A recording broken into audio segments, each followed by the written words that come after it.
Scandal ಅಥವಾ ಒಂದು ಕಾಮ ಕೃತ್ಯವನ್ನ ಪ್ರಭಾವಿಗಳಾದಂತಹ ಮಾನ್ಯ ಮಾಜಿ ಪ್ರಧಾನಮಂತ್ರಿಗಳಾದಂತಹ ದೇವೇಗೌಡವರ ಮೊಮ್ಮಗನ ಮೇಲೆ ಆಪಾದನೆ ಬಂದಿರುವುದರಿಂದ ರಾಜ್ಯದಲ್ಲಿರುವಂತಹ ಬಿಜೆಪಿ ಮೈತ್ರಿ ಪಕ್ಷಕ್ಕೆ ಅವರ ಜೋಡಿ ಹೊಂದಾಣಿಕೆ ಮಾಡುವಂತಹ ಬಿಜೆಪಿ ನಾಯಕರು, ನಾಯಕಿಯರು, ಜೆಡಿಎಸ್ ನಾಯಕರು, ನಾಯಕಿಯರು ಎಲ್ಲರೂ ಕೂಡ ಈ ಒಂದು ಕೃತ್ಯದ ಕುರಿತು ತಮ್ಮ ಸ್ಪಷ್ಟನೆಯನ್ನ ನೀಡಬೇಕು. ನಂಬರ್ 1.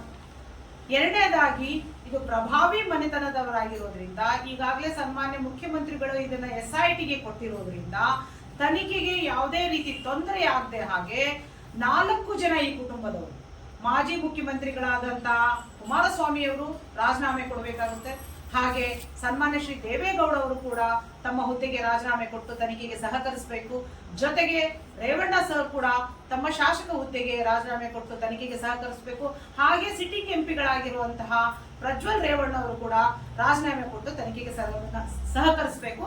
ತಮ್ಮ ಬದ್ಧತೆಯನ್ನ ಕರ್ನಾಟಕದ ಜನತೆಗೆ ತೋರಿಸುವಂತಹ ಸಂದರ್ಭ ಬಂದಿದೆ. ಮಾಜಿ ಪ್ರಧಾನಮಂತ್ರಿಗಳನ್ನ ಇದನ್ನ ನಿರ್ದಾಕ್ಷಿಣ್ಯವಾಗಿ ತೋರಿಸಬೇಕು ಅಂತ ನಂಬರ್ 2.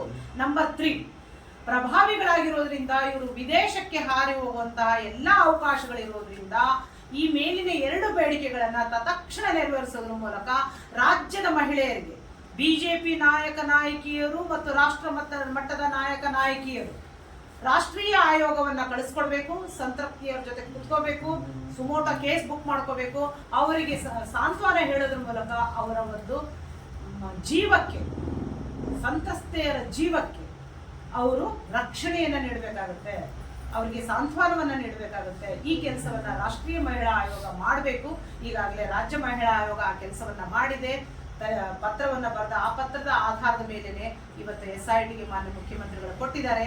ಖಂಡಿತ ಅಪರಾಧಿಗಳಿಗೆ ಇಂದಿಲ್ಲ ನಾಳೆ ಶಿಕ್ಷೆ ಆಗ್ಬೋದು. ಆದರೆ ನನ್ನ ಕಳಕಳಿಯ ಆಗ್ರಹ ಏನು ಅಂದ್ರೆ, ಇದು ಪ್ರಭಾವಿ ಕುಟುಂಬವಾಗಿರುವುದರಿಂದ, ದುಡ್ಡಿನಿಂದ ಮತ್ತು ರಾಜಕೀಯದಿಂದ ಸಾವಿರಾರು ಮಹಿಳೆಯರ ಒಂದು ಮಾನ ಮತ್ತು ಪ್ರಾಣದ ಒಂದು ವಿಷಯವಾಗಿರೋದ್ರಿಂದ ಈ 4 ಜನ ನಿರ್ದಾಕ್ಷಿಣ್ಯವಾಗಿ ರಾಜೀನಾಮೆ ಕೊಡೋದ್ರ ಮೂಲಕ ರಾಜ್ಯದ ಜನತೆಗೆ ಒಂದು ತಮ್ಮ ನಿಲುವನ್ನು ಸ್ಪಷ್ಟಪಡಿಸಬೇಕು ಅಂತ ಈ ಮೂಲಕ ನಾನು ಆಗ್ರಹ